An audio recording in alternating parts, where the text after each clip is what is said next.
இந்த முன்னெடுப்பு 7 மாநிலங்கள் ஒன்று சேர்ந்திருக்காங்க. இந்த முன்னெடுப்பு அப்படிங்கிறது தமிழ்நாட்டுடைய கோரிக்கை கை கொடுக்குற அளவுக்கு இருக்கும்னு நினைக்கிறீங்களா? முதல்ல நம்ம எல்லாரும் புரிஞ்சிக்க வேண்டியது, இன்னைக்கு டீலிமிட்டேஷன் வந்து இன்னும் ஒரு அடுத்த 25 வருஷம் தள்ளி போடுறான்றாங்க. இது என்ன ஒன்றுன்னா பாசிங் ஆன் த பக்ஸ்ன்னு சொல்லுவாங்க. என்கிட்ட இருக்கிற பால இன்னொருத்தர் பக்கம் தூக்கி போடுற மாதிரி. அந்த மாதிரி தான் ஏற்கனவே 25 வருஷம் முடிய போகுது. சரி, அப்போ 50 வருஷம் ஏற்கனவே நம்ம கடந்த டீலிமிட்டேஷன் பண்ணும்போது 54.8 கோடி மதிவாணன் வந்து அந்த புள்ளி விவரம் சொன்னார். அப்போ அன்னைக்கு 10 லட்சத்துக்கு ஒரு எம்பின்னு இருந்தது. இன்னைக்கு நம்மளுடைய மக்கள் தொகை 140 கோடி. அப்போது 54 கோடி மக்கள் தொகை இருக்கும்போது இருந்த அதே 543 எம்பிக்கள் வந்து 140 கோடி மக்கள் தொகையை சமாளிக்க முடியுமானா கட்டாயமாக முடியாது. கண்டிப்பாக டீலிமிட்டேஷனுங்கிறது ஒன்று தேவை. அதனால தான் இன்னைக்கு கூட முதல்வர் அவர்கள் என்ன பேசுகிறாரு, இன்னைக்கு ஒரு வார்த்தையை ஆட் பண்ணியிருக்காரு, ஃபேர் டீலிமிட்டேஷன், நியாயமான டீலிமிட்டேஷன் இருக்கணும். அப்போ இந்த டீலிமிட்டேஷன் கொண்டு வரும்போது யாருமே பாதிக்கக்கூடாது. தமிழகமும் பாதிக்கக்கூடாது, உத்தரப்பிரதேசமும் பாதிக்கக்கூடாது, கேரளாவும் பாதிக்கக்கூடாது. அதுதான் நியாயமான டீலிமிட்டேஷன். அப்போ எல்லாத்துக்குமே இங்கே ஒரு உடன்பாடு என்ன இருக்குன்னா, டீலிமிட்டேஷன்ங்கிறது கட்டாயமாக வேணுங்கிறதுல எல்லாருமே உடன்பாடுறோம். சரி, மறுபடியும் வந்து இவங்க 30 வருஷம் தள்ளி போடுறாங்கன்னா மறுபடியும் வேற 30 வருஷம் கழிச்சு, ஏன்னா இப்போ 50 வருஷம் பிரச்சனை இன்னைக்கு நம்ம ஃபேஸ் பண்ணிட்டு இருக்கோம். இன்னும் 30 வருஷத்துக்கு தள்ளி போட்டீங்கன்னா 80 வருஷத்து பிரச்சனை அன்னைக்கு நம்ம ஃபேஸ் பண்ணணும். அப்போ இன்னைக்கு வந்து சின்னதாக இருக்கிற பிரச்சனை தள்ளி போட்டு இன்னைக்கு ஒரு பூதாகரமாக மாறி இருக்கு. அப்போ மறுபடியும் இது தள்ளி போடுறது வந்து புத்திசாலித்தனம் இல்லை. இது ஒன்று. அடுத்தது வந்து இன்னைக்கு நம்ம மோடி அவர்கள் பேசினதை வந்து அது வந்து நம்மளுடைய முதல்வர் கூட கோடிட்டு காமிச்சு பேசினார். என்ன அது இன்சிடென்ட்னா அது நல்லா தெளிவாக புரிஞ்சுக்கணும். காங்கிரஸ் ராகுல் காந்தி அவர் என்ன சொல்றாருன்னா, காஸ்ட் சென்சஸ் எடுக்கணும் ஆல் இந்தியா லெவல்லன்னு பேசுறாரு அந்த தேர்தல் சமயத்தில். அப்போ வந்து உங்களுக்கு காஸ்ட் சென்சஸ் எடுத்தாக்கா அதிகமாக மக்கள் தொகை இருக்கிறவங்களுக்கு அதிகமான உரிமைகள் கிடைக்கும், அதனால இதை எடுக்கணும்னு அந்த ஹிந்தி வார்த்தை சொல்றாரு. நமக்கு ஹிந்தி தெரியாது. அப்போ மோர் the population more the rights, இதுதான் அந்த ஸ்லோகனுடைய அர்த்தம். அதிகமான மக்கள் தொகை இருந்தால் அதிகமான உரிமை. அதுக்கு வந்து மோடி அவர்கள் வந்து தெலுங்கானால 2023 தான் பேசுறாரு. ரொம்ப வருஷத்துக்கு முன்னாடிலாம் பேசல.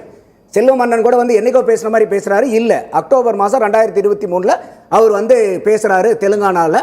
அவர் என்ன சொல்றாருன்னா, அப்ப நீங்க வந்து மோர் the population more the rights சொன்னீங்கன்னா, டீலிமிட்டேஷனை பாப்புலேஷன் வைஸ் கொண்டு வந்தோம்னா சவுத் இந்தியன் ஸ்டேட்ஸ்க்கு வந்து இன்னைக்கு இருக்கக்கூடிய 129 சீட்ல 100 சீட்டுக்கு மேல குறையுமே பரவாயில்லையான்னு கேட்கிறார் அவர். நாங்க குறையும் சொல்லல அவரு. அப்படி இருந்தா நீங்க குறைஞ்சிருமே என்ன பண்ணுவீங்கன்னு கேட்கிறார். அப்ப மோடியினுடைய கேள்வி, ராகுல் காந்தி சொல்லக்கூடியது உண்மையாக இருக்குமானால், அதுதான் நியாயமா இருக்குமானால், அவரு சொல்ற கணக்கு பிரகாரம் சதர்ன் ஸ்டேட்ஸ்க்கு வந்து இன்னைக்கு எம்பியினுடைய எண்ணிக்கை குறையுமே, அதுக்கு வந்து தென் மாநிலங்களுக்கு ராகுல் காந்தி என்ன பதில் சொல்ல போறாருன்னு அவர் பக்கம் தான் சொல்றாரு. அப்ப அவர் என்ன சொல்றாருன்னா, இந்த டீலிமிட்டேஷன் பாப்புலேஷன் அடிப்படையில் மட்டும் நடக்காததுங்கிறது அங்க பொருள். அதே தான் வந்து இங்க அடுத்தது வந்து அப்படிங்கிறீங்க. மோடி பேசியிருக்காரு. நீங்க முழு பேச்ச கேட்கணும். நீங்க இது ஆர்டிகலாவும் வந்திருக்கு. நமக்கு ஹிந்தி தெரியலனாலும் நடக்காது அப்படிங்கறதுல மத்திய அரசு முடிவா இருக்காங்கன்னு சொல்றீங்க. ஆமா, அதத்தான் வந்து இங்க ஏன் தெளிவுபடுத்துங்கிறத அதான் சொல்ல வரேன். இப்ப அடுத்தது வந்து அமித்ஷா நம்மளுடைய முதலமைச்சர் எழுப்பக்கூடிய இந்த சந்தேகம் நியாயமான சந்தேகம். ஏன்னா நம்ம வந்து இவரு நம்ம அக்னி கேட்ட மாதிரி கண் கட்டதுக்கு அப்புறம் சூரிய நமஸ்காரம் பண்ணி பிரயோஜனம் இல்லை. அப்ப நமக்கு ஒரு பயம் இருக்கு, குறைஞ்சிட்டா என்ன பண்றதுன்னு அந்த கேள்வி எழுப்புறதுல நியாயம் இருக்கு.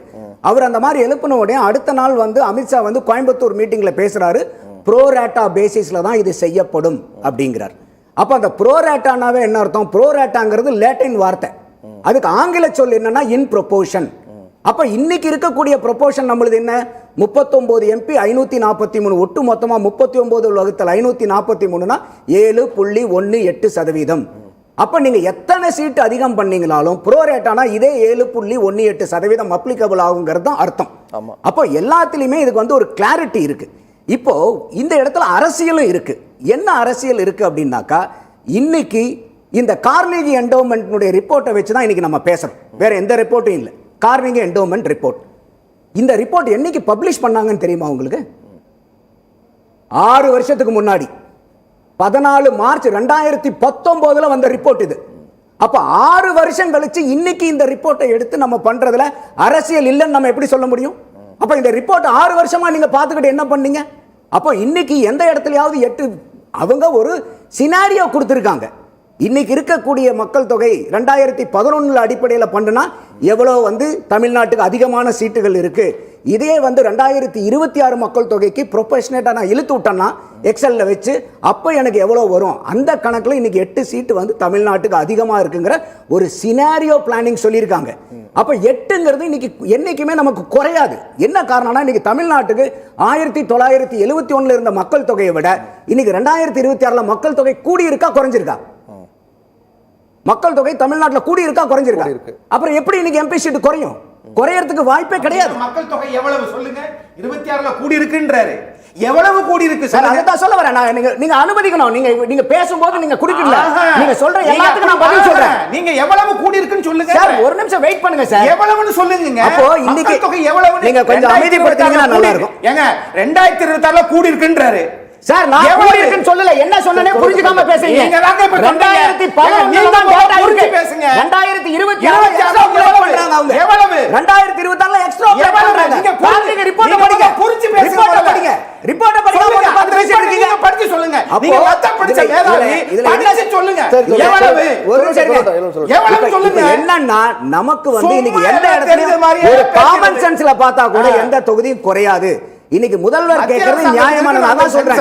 இன்னைக்கு நமக்கு எந்த இடத்துலயும் ஒரு தமிழ்நாட்டினுடைய விகிதாச்சாரம் அடிப்படை என்னைக்கும் குறையக்கூடாது. அதுல எந்த மாற்று கருத்து கிடையாது. அப்போ இதுல உள்துறை அமைச்சர் சொல்றாரா? ஒரு நிமிஷம் இருங்க.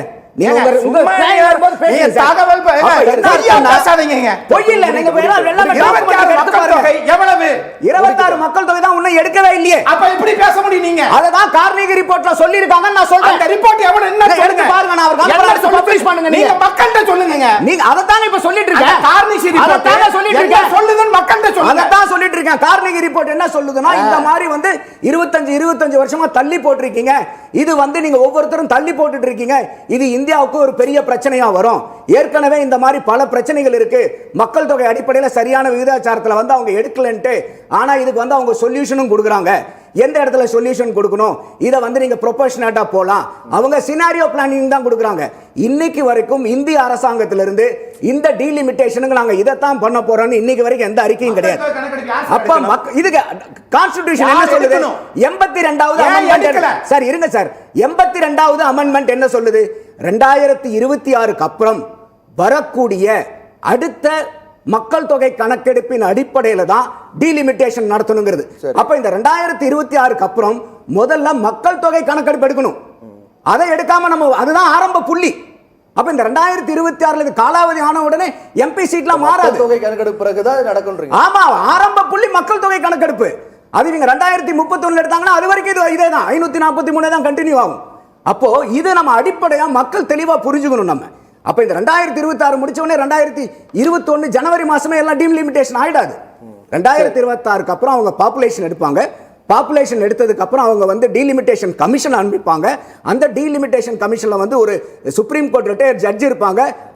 தேர்தல் கமிஷனர் இந்தியாவில் இருப்பாரு. ஸ்டேட் கமிஷனர் இருப்பாரு. அது இல்லாம 3 எம்பி, ஒவ்வொரு மாநிலத்திலையும் 5 எம்பி இருப்பாங்க, 5 எம்எல்ஏக்கள் இருப்பாங்க. இவங்க எல்லாம் சேர்ந்து தான் அந்த டீலிமிட்டேஷன்ல பண்றது. அப்போ முதல்ல பாப்புலேஷன் எடுத்ததுக்கு அப்புறம் தான் இந்த டீலிமிட்டேஷன் கமிஷன்ங்கிறதே உங்களுக்கு வந்து வரும். அப்போ இன்னைக்கு அவங்க வந்து சொல்றது என்னன்னா, அவங்க ஒரு 2 சினாரியோ கொடுக்குறாங்க.